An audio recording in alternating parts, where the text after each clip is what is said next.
the first 5 years of business is not where you get rich, right?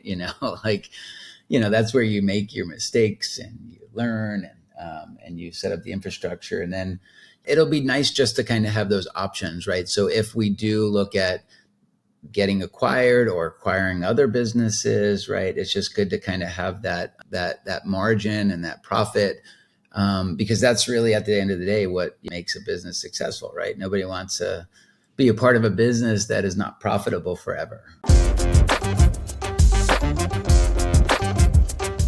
Hello and welcome to Marketing Speak. I'm your host, Stephan Spencer. It is my pleasure to have Jason Hennessy back on the show. Jason is an entrepreneur, internationally recognized SEO expert, author, speaker, podcast host, and business coach. Since 2001, Jason has been reverse engineering the Google algorithm as a self-taught student and practitioner of SEO and search marketing. He's the founder and CEO of Hennessy Digital. His two books are Law Firm SEO and Honest SEO. His previous episode was episode 313, recorded in 2021, so do check out that episode as well. Jason, it's so good to have you back on the show. Thank you, Stephan. I appreciate it so much. And it's funny to be here because it's full circle. When I first got into SEO way back in like 2001, you were one of the first people that I learned from. I remember seeing you speak at like one of the original PubCons. So it's full circle. It's great to be here, my friend. Mm-hmm. Well, it's great to have you. And I remember, some fond memories hanging out with you at SEMrush events, that their Summer Jam events that they wined and dined us at.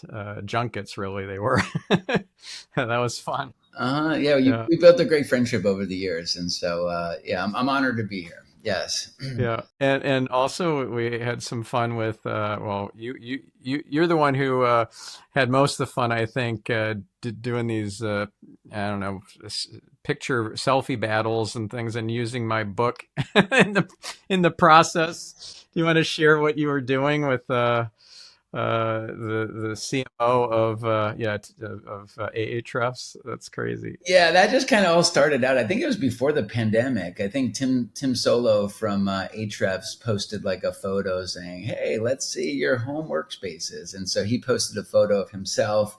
And so I thought it'd be really funny to just post a photo of myself, but has his image as like my screensaver on my website. And so then he took it one step further and then posted a photo of him with me that had him as my screensaver of his image on his screensaver, right? And then it just continued to get progressively better and better. So much so that, yes, there was a photo of me where I made like a bedspread, right? So it was like a recursive photo battle, right? And so my bedspread had a picture of him. And then I was holding a book, right? I think I had your book, actually. Yes, you did. You had my book curled up in your bed with that bedspread on, with Tim's photo, which had Tim's photo with the photo of you inside of that photo, and then a photo of him inside of that. It was crazy. And it just got so much further. I mean, like last thing he did was he put up like a big air balloon in the middle of Singapore, right, to promote the hot air balloon, yeah, like not a little toy, not a real one, a hot air balloon with Ahrefs conference on the front and a photo of me on the background. So if you want to follow this, there is a website called SEOselfiebattle.com, and you can follow the whole history and see some of these photos. Yes. That's crazy. Did you get ROI out of that? You know what? I think I don't know if there's like a true ROI, but it has definitely helped, because it is comical and a lot of people know about it. And so it has helped build up a bigger personal brand presence internationally, right? Now I'm being asked to speak at like international conferences where I never really kind of engaged that much. And so it's funny, my wife just came with me on a 35-day trip to Asia because I spoke at the Ahrefs conference in Singapore, and then I spoke again in Thailand. And so it's really interesting because my wife's like, walking around me and people are coming up to me asking for photos, right, with me. And I think that has she's like, "Who are you? You're not like some celebrity or anything." I'm like, "No," but I think it really comes down from the publicity that we've gotten from these SEO selfie battles. Yeah. That's funny. Yeah. And you had no idea where that was heading when you started this thing, I'm No, sure. it just took a life of its own. Yeah, and we'll continue to one up each other until one of us has it at the Sphere in Vegas. Maybe I'd imagine. I'm not sure where this goes, but we'll see. I think the whoever is going to win will have the image at the International Space Station. I don't know if that'll be you or that'll be Tim, Yeah, but that's the challenge I'm putting out there. I don't know how you'd top that one, but yeah, that's the winner. I would say for sure. Yeah. So how did you monetize the speaking gig at the Ahrefs conference and the SEO conference you spoke at in Chiang Mai in Thailand? I'm assuming like you're not going to get law firms from attendance at that event. It's not like it's a law firm SEO conference in Las Vegas or something. So, what spurred you to do that? And then what's the ROI, or how are you justifying an ROI for those events? Yeah, that's a good question. And I didn't necessarily look at it from an ROI perspective. I think it was a great opportunity for me to go and travel Asia. We went, to Singapore, we went to Bali, we went to Tokyo, then we went to three different areas of Thailand. And so my wife and daughter came with me, and it was just amazing. We created a lot of memories together. And, I had the opportunity to go to speak on these stages. And as far as like getting customers there, like I think I knew going into that that wasn't really my audience. And that's the reason why I never really spoke at many SEO conferences, right? I've never spoken at PubCon or any of those stages, just because like I was so niche, right? I was like focused on working with law firms. But there comes a point like in your journey where sometimes you just need to inspire others, right? And so that was really my ROI, was kind of giving back and sharing some of my lessons in scaling an agency and a lot of the mistakes that I made. And so that was really my topic. I wasn't up there teaching SEO. I was mostly talking about my journey as an entrepreneur and building an SEO agency. And I think that resonated very well with the audience. And they knew that I wasn't there to sell them anything. I even said as such. But when you're there, you meet some great people, and there's potential partners there, and there's potential link vendor, and all kinds of other things. You know what I mean, that you meet along the way. So I think that was really the ROI, was the relationships that I made while I was there. Mm, yeah. And you're an open book. You share a lot of your kind of secret sauce and financials and stuff at events that like that where you're speaking, and also just publicly on your Facebook and your social media. I think that's very generous and trusting of you. Maybe too trusting, but what's the impetus for doing that? Yeah, like I really don't have anything to hide. Like I built my business, with like $1, not having much, and I just kind of reinvested the dollar, and I made it three, and reinvested the three and made it 10, and just kind of continued to grow it. And so I just, like I said, just trying to inspire other people. There are people that are sitting there that might be at a stage where they want to give up, or there might be people at a stage where they're trying to go from like 1 million to 3 million, or 3 million to 5 million. Right. And so, I've kind of, I've made a lot of the mistakes. I've seen some of the success. And so if I can, just be more of an open book, so that, people resonate with my story, and I inspire somebody to, just to kind of get to their next level, or just push through whatever obstacle that they're dealing with right now, because we all know that there's many obstacles, when you're growing a business, especially when your business is predicated upon a third party algorithm that you don't really have much control over. That just is why I basically am more of an open book like that. So, what are some of the examples of things that you share, like around financials and growth and mistakes, and what to focus on scaling and what to focus on, or what not to focus on? Yeah, so like when I was in Chiang Mai recently, I shared Basically our revenue. I shared the revenue from where we were in 2015. I shared the revenue leading up until 2024. So over the past 10 years, you kind of seen like our growth. There was a year where we took a dip. I told the story of what happened there. It was basically we had a couple big clients that accounted for a large percentage of our revenue, and that was like a mistake, right? And so that was a lesson that I learned. And so now we're very careful about, not landing that one big client that's, $200,000 a month, that if you lose that client, like you have to like lay off people, and the other thing that I talked about was, trading your time to make money, which is something that everybody has to do early on, but then finding a way to start trading your money to buy back more of your time. Right. And the art of delegation and some of the things that I learned there. And so I did that by kind of bringing in a great leadership team, and then bringing in mid-level managers, and then bringing in a strong workforce. And so when you're doing that, your margins are like, they can go from like 30-40% all the way down to like 7%, right? Because you're making all this investment into the infrastructure and the future of your business. And so there was a good period, probably like 5 years, where our margins were like 7, 8, 9%, right? And that's scary, when you're building a business like that. But we set up the infrastructure, and so here we are now. And so now our margins are back at like 23%. But I've bought back a lot of my time now, right? I can take a 35-day trip to Asia, and my company will still grow without me, right? And when you say it's growing, like to what degree?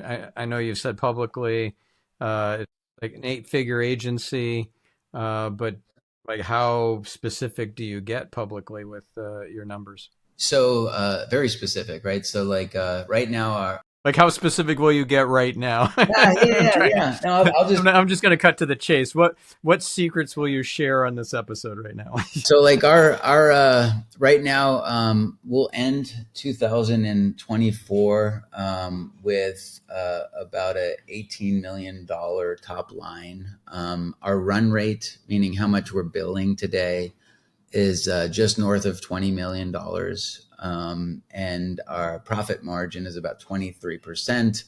So I think we'll end the year with like a 4.8 million EBITDA, right, at the end of 2024. That's great. And are you looking to get acquired, or to merge, or to bring on investors or anything like that? What are you looking to do as a next step? Yeah, it's always good to kind of have those options, right? And so any business, right, that you kind of build, I like to. In fact, I just posted something on LinkedIn. I think over the weekend, right? I just said like the first 5 years of business is not where you get rich, right?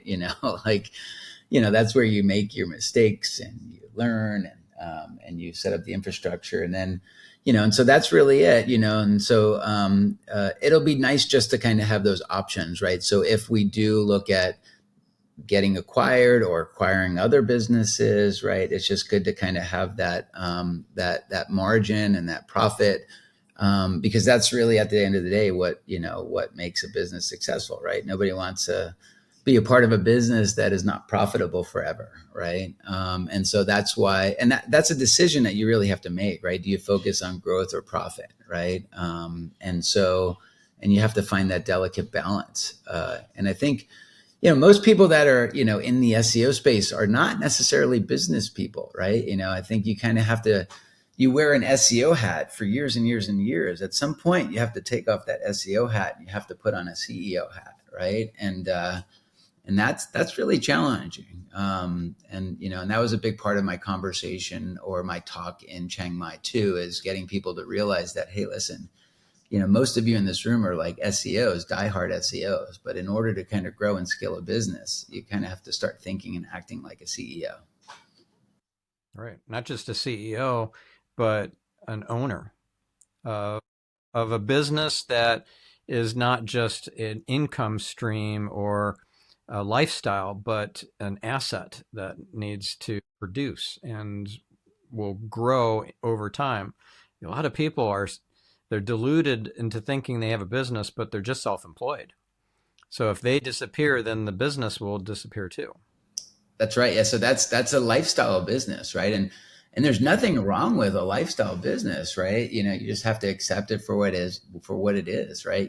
But you are the business, right? And that's fine. I mean, when you have a lifestyle business like that, in some cases your margins could be 40, 50%, right? And maybe you don't want to have staff. Maybe you don't want to have, the people management kind of problems of growing a business. Perfectly fine. It's just a different course, right? Yeah. And being a self-employed person doesn't give you the multiples, the multiplier effect that having a business has. So if somebody says I'm a business owner and they don't have an exit strategy, I would push back and say, well, actually, you're self-employed. Yeah, that is very true. Yeah. Because if somebody's looking to buying you later on, like if you are the business, right, there's not much really to buy, right? So, Yeah. mhm. Yeah, and another thing I think you talked about at Chiang Mai was that the product is the SEO and not the business itself. So if you're thinking that you're selling, well, you think you're an SEO business, then you have really limited your growth potential. Whereas if you're a business that happens to sell SEO, then you could just as easily swap out SEO and swap in AI, and now you're much more future proof. Do you want to share more thoughts around that? Yeah. Yeah. So I think, like everybody has a business, right? It just so happens that the product that we sell is SEO, right? And things evolve. There was a point where a client asked us, like, hey, do you do organic social, right? And the easy answer was, yes, of course we do organic social, right? And we're like, okay, we'll sell it and then we'll figure it out later, right? And so we went down that route for a bit, only to realize that, maybe we shouldn't be selling this organic social stuff. Maybe they should be doing that in house, right? And we learned that lesson because I want to say it was like March 17th. It was St. Patty's Day, right? And this is when the world was like shutting down because of COVID. And so we published, like, it was like pre-scheduled, right? It was like, we pre-scheduled their content calendar for this client. And it was like, Mm. we hope everybody has a happy leprechaun day or something, right? And it went live like while the whole world is shutting down, right? And so the client like called me up and is like, are you tone deaf? Like, why would you publish this like when the whole world's shutting down? Like, this is embarrassing. I'm like, oh my God, like, it's not worth it. We weren't making much money. We were just trying to help the client, right? So sometimes you kind of learn these lessons the hard way, right? And that was one of the lessons that we learned the hard way, only to realize that, hey, we're never going to be world class at organic social media. So why sell it? What else have you killed off in terms of product lines? Well, we've added certain things. We've added digital PR. That's like, there's a big buzzword with that now, right? It's been a thing forever, but I think people kind of coined it as digital PR. That's where we're basically leveraging data with journalism and putting together compelling stories and reaching out to different media to try to get them to cover the story. In fact, we recently just got one of our clients. It was funny.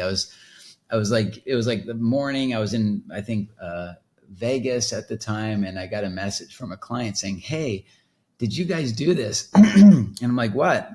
And he sent me a link of Jimmy Kimmel talking in his opening monologue, where he references our client, right, in his opening monologue. And it was because we did this digital PR campaign about like the states in which people are smoking weed, right? And so I think DC was like one of the top states. And so Jimmy Kimmel, of course, was talking about politics. And he says, well, the reason why they're making bad decisions is because everybody's smoking weed in DC, right? And so he references like our study, and he goes, And how could you not believe this, right? Because it's put together and researched by a personal injury law firm, right? You know what I mean? And so like he was kind of making light of it, Yeah. but it was really funny that actually the data and research that we did made it to his opening monologue on his show, right? So that's something Wow, that that's we're cool. doing a lot of now, is a lot of digital PR too. Yeah. Yeah. How does that differ from just link building? I think link building is, that I think in terms of link building as like, okay, if you want to rank, for a keyword, you go in, you reverse engineer the link strategies of whoever's top ranking above you.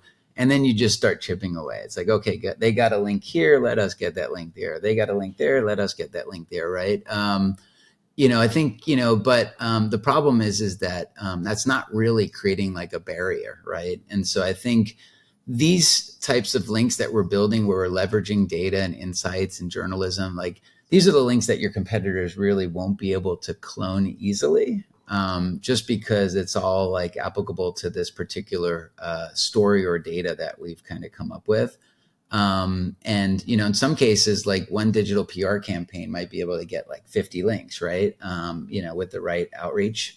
Whereas traditional link building, right, guest blog post and all the other stuff, it just moves at a little slower pace, right, for the same level of activity. Yeah. And are you using Pitchbox or some other tool to do the digital PR and link building work that you're doing for your clients?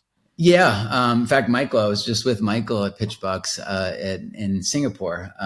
He's another icon and OG in the industry. He's been around forever.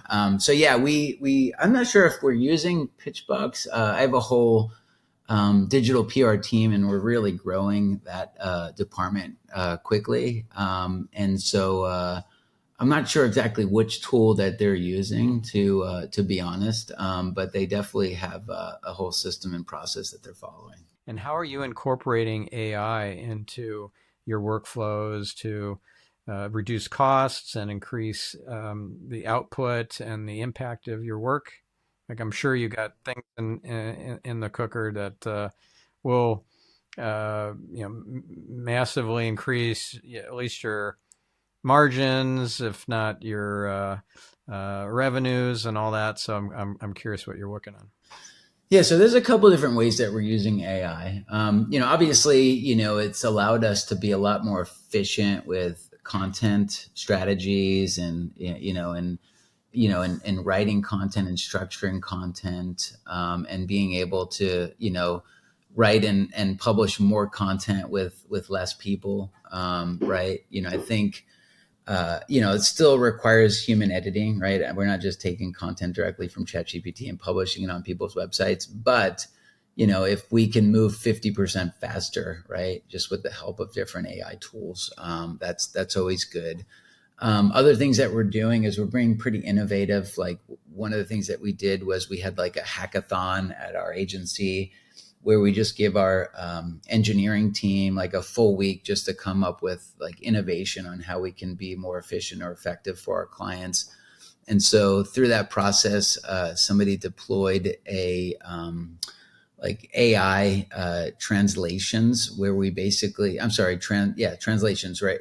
Where we're basically taking a website and turning it into multiple languages.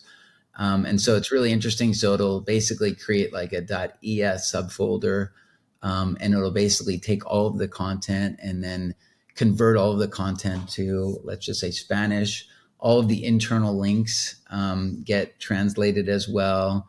It creates like all the proper hreflang tags. And so now here you go. You have a website that didn't have any Spanish content. And now all of a sudden you've got 2,000 pages that are following the perfect architecture. And so we're able to drive like pretty massive amounts of traffic by way of doing this. And if you go and update the English page, it automatically updates the Spanish pages, right? So it kind of keeps it like in real time. So that's something that we created, and that became a product that we then offered to all of our clients, right? And so now a lot of our clients now have multi-language websites as a result of us doing that.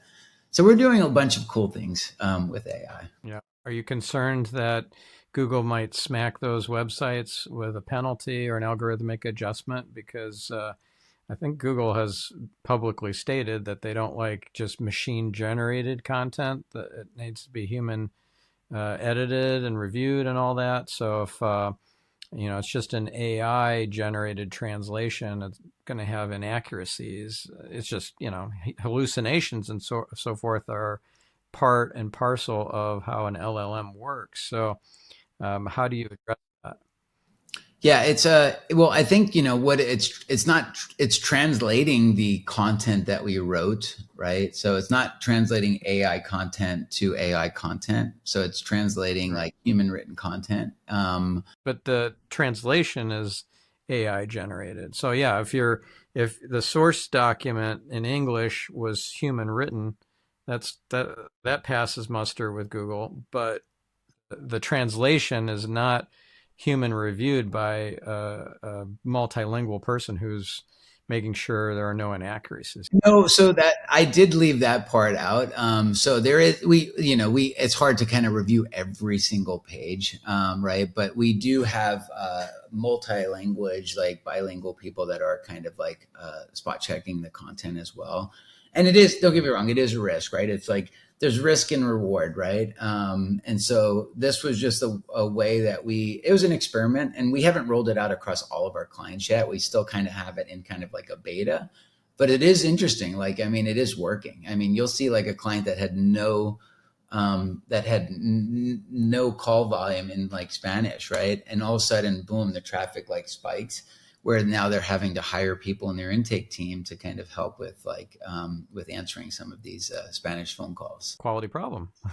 Yeah.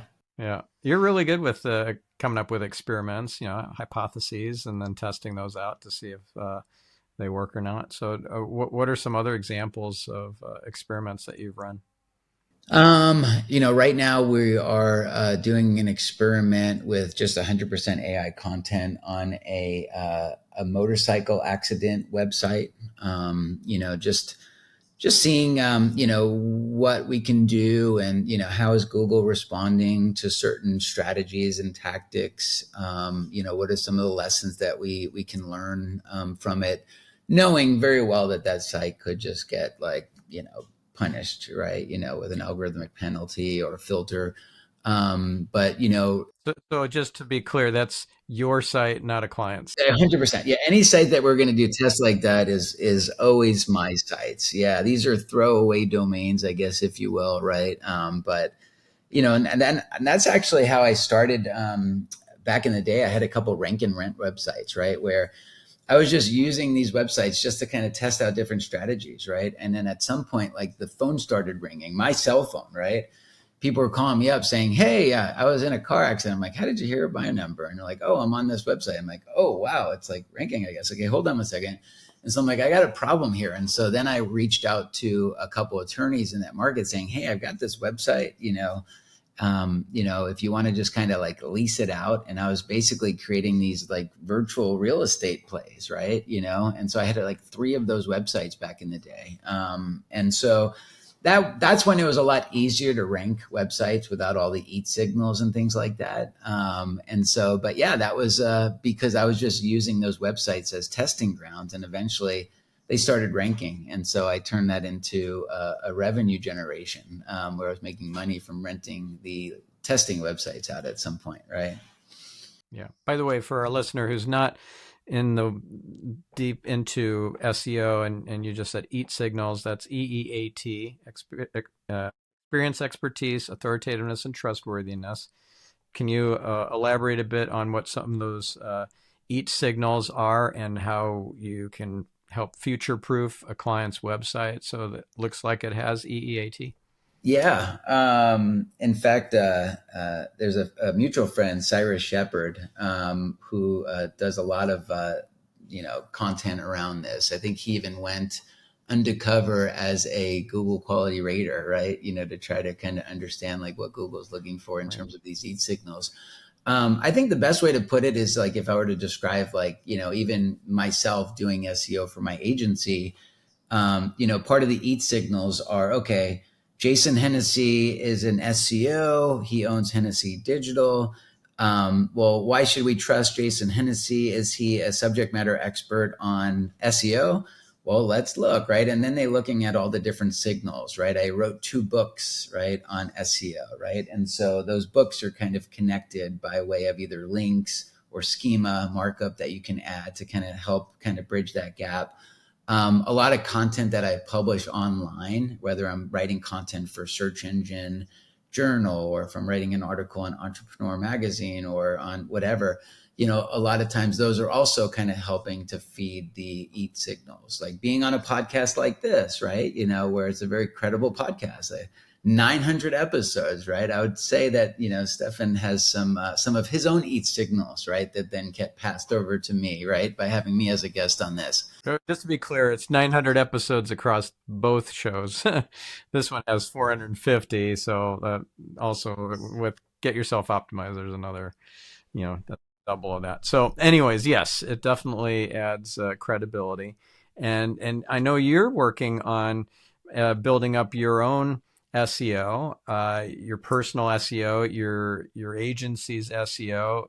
For many years, you were kind of ignoring that, and now you've really spent a lot of time in the last few years with the books and with personal websites, with other initiatives that recursive selfie battle, lots of things that help build your personal reputation and the agency's reputation. Do you want to share a bit about what worked and what didn't work there?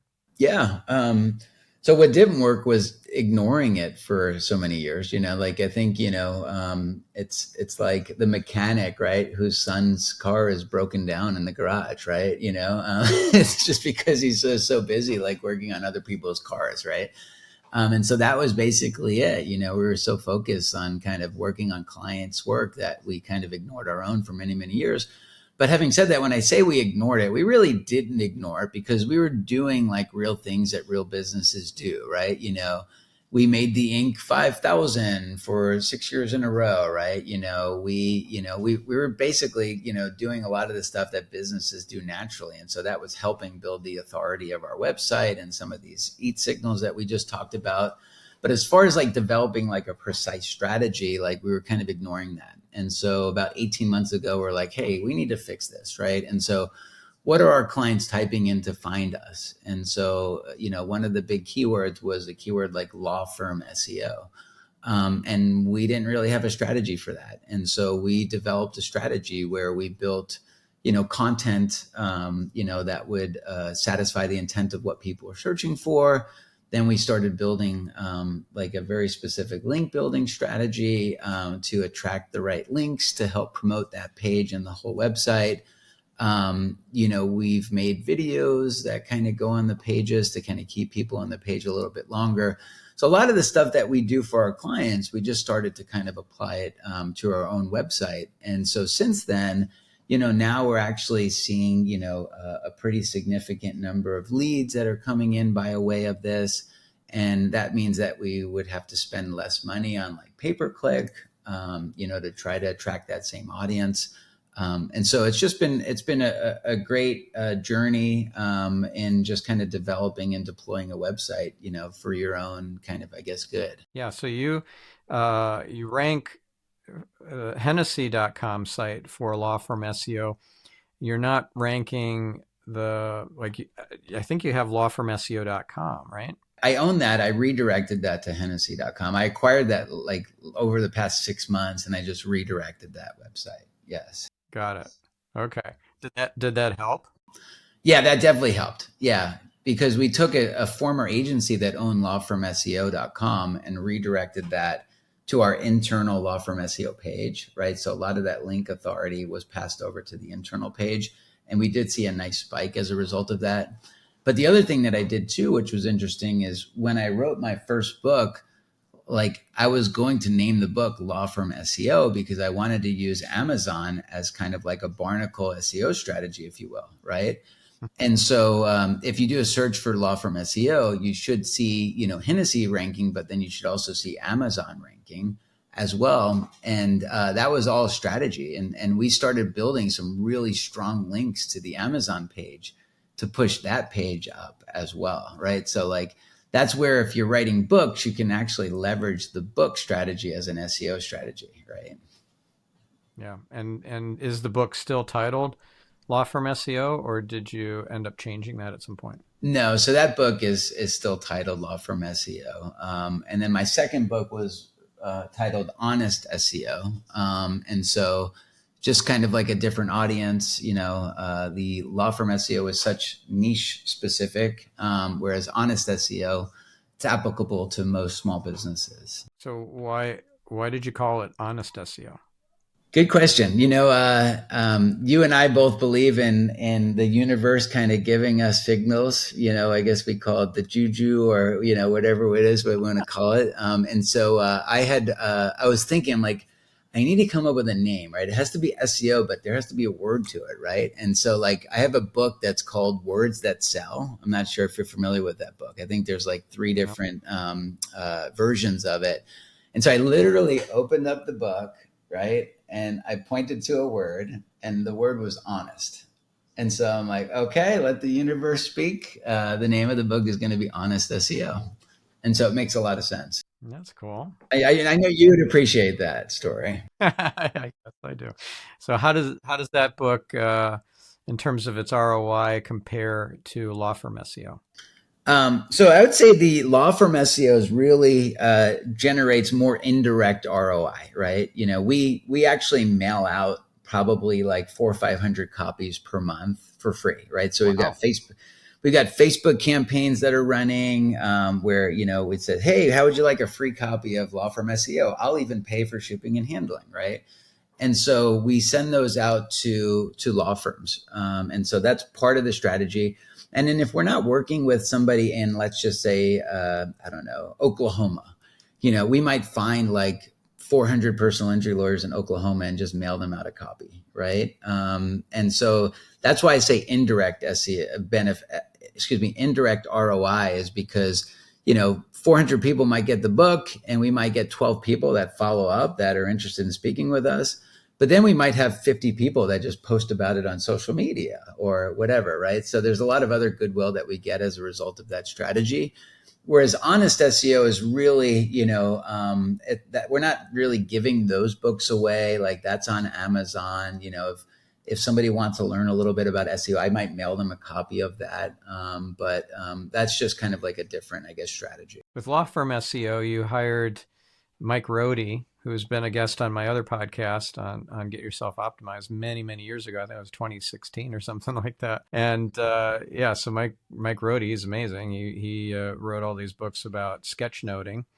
And I don't know how I discovered that, but I just thought, wow, this is really cool. And I should have him on the podcast. And I reached out to him, and he said yes. And yeah, it was a great episode. But somehow you hooked up with him and you hired him to do the illustrations for Law Firm SEO. Did you use him again for Honest SEO? We did. And it's funny how we came about that. So like one of my favorite books is a book called Rework.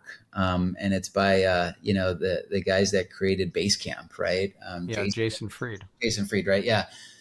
And so when I read that book, I'm like, oh my God, I love the way this book is written because it's such short chapters. And so me, like somebody that has like ADHD and I can't concentrate much, right? Like that's how I kind of consume, right? And so like I read it and then there's like an illustration so that you can stop and kind of understand it in a very creative manner. And so I'm like, if and when I ever write my book, I want to have illustrations like this, and I want it to be short chapters, right? And so that was kind of the basis of what I was going to use to write my book. And so I went to my assistant at the time. I'm like, hey, I sent her a copy of Rework. I said, here's what I want to do. Like when I write my book, like I want to basically get illustrations that are like this. So if you can maybe go try to find somebody that can do illustrations like this, that would be great. And so she was smart. I didn't even think of this, right? So she just went right to the back of the book and seen who did the illustrations for this book, right? And so she found his contact information, reached out and set up a call. And next thing you know, he was agreeing to kind of come in and do the illustrations for my book, right? And so It's funny how you can kind of manifest stuff like that. And so that worked out well. And so he did the illustrations for Honest SEO as well. But it's very similar to how I found like my business coach, like Cameron Harold, who I think is a mutual friend of yours as well. Not sure if you've ever had him on the podcast, but I think he would be a great. Yeah, of course. In fact, I just interviewed him a few weeks ago. You did? Okay, awesome. Yeah, he's one of my favorite people. And so I manifested him too. Like I want to say like 10 years ago, I'd seen his TED talk about raising kids to be entrepreneurs. And so that really, again, resonated with me. And I said, I'm like, wow, this is so awesome. And so I bought his books and then I followed him on social media. And I'm like, when the time is right, like this guy is going to be my business coach. Right. And so sure enough, once I hit 5 million in revenue and I didn't know how to get to 10 million, I'm like, the time is now. Let me just reach out and send an email. And so I put together a very clever email, reached out to him, and he's been my coach now for probably like 6 years, I'd say, our business coach, and has really helped us to kind of grow to the next level by giving us shortcuts. That's awesome. Yeah, we talked about him on the previous episode in 2021. So I'm curious what's happened for you and your business since 2021 that he had a part in, or that an idea of his germinated into something really profound. Yeah. So for one, I was operating without a vision, I guess. Right. So like we were just kind of like operating. And so he wrote a book called Vivid Vision. And so he got me to see that in fact, it's funny because it's 2021. Right. And so that was the year that I created my 3-year vision. Right. And so that comes to an end right now. And if you go to Hennessy.com, and I think if you go to About, there's a link that says where we're going. And so that was my 3-year vision. And I wrote that in 2021, basically written as though it was already January 1st, 2024. Right. And so we missed the mark on a lot of that, but we also hit the mark on some of that. Right. And so that's what it is when you create a vivid vision, is like, you're going to think big, right? And you're going to be realistic. And so like, I think our profit margin is right where I said it was going to be in 2024, way back when it was 2021. So he not only showed us like why we should do that, he showed us how to do it. We get on calls with him. He holds us accountable. He was the reason why I wrote my books. He was the one that introduced me to the publisher to write the books. He, when there was somebody that was looking to acquire us and we weren't really for sale, he's like, why go through due diligence if you're not for sale? It's going to be a distraction. He goes, if you have a number, give them the number. And if it's too much, let them go away. Right. And so like, little like, pieces of wisdom there that you might not have access to, I'm going to link to the Vivid Vision. I'm looking at it right now on Hennessy.com. 32 million in revenue at the end of 2024 with 5 million in profit before taxes. Yeah. And so we were a little bit more efficient. You certainly are getting close to those profit numbers, but it's like, if you are focused on the revenue, then you're just, I don't know, paying a lot of people and feeding a lot of families, but you're not taking care of yourself. And if your profit is high and maybe the revenue numbers aren't what you'd like them to be ideally, it's still, it's like, this is what the business is for. It's there to provide for you and your family, not for, all these families across the country. So yeah, good job. That's right. Thank you. Yeah. So what would be the biggest, whale or win that you got out of, let's say, the free book strategy? Because that's an expensive strategy, sending out hundreds of books for free, including shipping every month, and paying for Facebook ads and all that to get in front of all those attorneys and their law firms. I can't imagine it not turning an ROI. You wouldn't be doing it if it didn't. So like what would be like a big account that came from giving books away? Yeah, so this is like for the most part like a big part of our marketing strategy and a big part of our marketing budget. And so like we have two salespeople that work for our agency, and their goal between the both of them is to generate $60,000 in reoccurring revenue every month. Right, that's their business target. Right, their OKR, if you will. Some months they bring in over 100,000. Some months they bring in 35,000. Right, again between the both of them. But for the most part, they're hitting that target, right? And in order for them to hit that target, we need to be generating leads, not cold leads. A cold lead is when somebody does a search for law firm SEO and they find our website and they read our page and then they reach out to us, right? That's kind of like, I would say, more of like a cold lead.